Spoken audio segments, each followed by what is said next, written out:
بل اعتراض هغه عمومي لوی اعتراض هغه اکثر کېږي. تاسو په دې لوی اختر په دې ورځ باندې د قرباني کوئ، د دې نه ښه دا ده دغه پیسې تاسو راواخلئ او یو غریب له یې ورکئ. د یو غریب جامه نشته، د یو غریب کره هغه روټۍ نشته، د یو غریب کره هغه د خوراک سامان نشته دی. دغه پیسې راواخله، د هغه 100,000 1,000 روپۍ راواخله، 50,000 روپۍ راواخله، دغه غریب له یې ورکړه. د هغه غریب به پې کور روان شي. د صدقې خو ډېر فضایل هغه په قرآن او حدیث کې بیانېږي. نبي علیه السلام د دې ډېر فضیلتونه بیان کړي دي. لہذا دغه پیسې راواخله، دغه غریب له یې ورکړه، دا صدقه کړه. د دې قربانۍ نه چې دی نو هغه دومره پیدا نشته دی، دغه وینې تویېږي، دغه دومره غوښو باندې به هغه څه کوئ. لہذا دغه پیسې راواخله او یو غریب له یې ورکړه. ساده مسلمان وایي لکه دا خبره خو ډېره ښه ده، دا پیسې راواخله یو غریب له یې ورکړه، د هغه به پسې وشي. لیکن که داسې وی نبي علیه السلام 10 کاله په مدینه کې تېر کړي دي. نبي علیه السلام 10 کاله قرباني کړې ده. نبي علیه السلام چېرته دا سوچ نه دی کړی چې دغه پیسې راغستلې دي یو غریب له یې ورکړې دي. د نبي علیه السلام په دور کې غریبانان زموږ د دور نه زیات وو. صحابو دور راغلی دی، صحابو دا سوچ نه دی کړی چې موږ قرباني پرېږدو، دغه پیسې یو غریب له ورکړو. تر ننه پورې د امت تعامل را روان دی. دغه امت چېرته دا سوچ نه دی کړی چې دغه پیسې موږ راواخلو یو غریب له یې چې دی نه هغه ورکړو. نو د نبي علیه السلام د صحابو د ټول امت تعامل تر ننه پورې په هغه قربانۍ باندې را روان دی. بله خبره دا ده الله پاک مختلف قسم عبادات پیدا کړي. د هر عبادت خپل یو شکل صورت دی او یو روح دی. لکه مونځ دی د دې خپل شکل صورت دی، هغه قیام، رکوع، سجده وغیره. د دې روح چې دی نه هغه اخلاص دی. دغه رنګې د قربانۍ خپل یو شکل صورت دی، څاروی ذبح کول، روح د هغې اخلاص دی.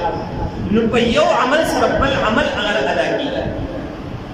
لکه څرنګه چې په دنیا کې الله پاک قسمه قسم میوې پیدا کړي دي.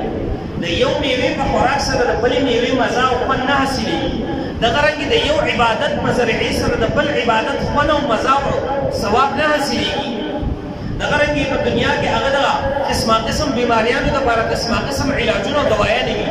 په یو دوایې باندې سړی چې دی نه هغه د بل بیمارۍ هغه نه ښه کېږي. یو سړی دی د هغه سینه خرابه ده، دی چې دی نه هغه د درد دوایې خوري. د یو سړي چې دی نه هغه په خپه باندې درد دی، دی د یخنۍ والو دوایې خوري او جواز کتاب دلیل پیش کوي چې هلکه ته د درد دا ګولۍ خورې نو ته د یخنۍ والو دا ګولۍ خورې.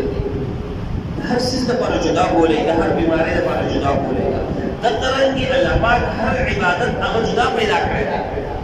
د هر عبادت جدا ثواب دی. په قربانۍ چې کوم ثواب میلاوېږي دغه ثواب چې دی نه هغه بیا هلته په صدقه باندې نه میلاوېږي. بل په قربانۍ کې اصل څیز هغه د اسماعیل علیه السلام خپل ځان پیش کول. اصل څیز خپل ځان قربانول دي، خو الله پاک په دې کې ګډ رالېږلی دی او اصل څیز هغه خپل ځان پیش کول. او په صدقه کې چې دی نه هغه نو په دې کې اوس ګوره جاني عبادت شو، خپل ځان پیش کول. او په صدقه کې جاني عبادت نه دی بلکې مالي عبادت دی. په دې کې ډېر زیات فرق دی په جاني عبادت او په مالي عبادت کې. بهرحال د دې نور هم ډېر زیات جوابونه دي، وخت چونکې مختصر دی. دغه مختصر یو دوه درې جوابونه هغه ستاسو په وړاندې هغه ما پیش کړو. د ټولو نه اول خبره دا ده چې نبي علیه السلام قرباني کړې. الله پاک حکم کړی دی. موږ په دې باندې نه کوو چې بس څاروي کمېږي زیاتېږي دې سره زموږ کار نشته. الله پاک موږ ته حکم کړی، موږ منو. نبي علیه السلام ته ارشاد فرمایلی، موږ په هغې باندې عمل کوو. د صدقې خپل ثواب دی، د قربانۍ خپل ثواب دی. صدقه په نورو ورځو کې هغه ورکړه، صدقه دې دی نه هغه کوه، د غریب سره ښه کوه.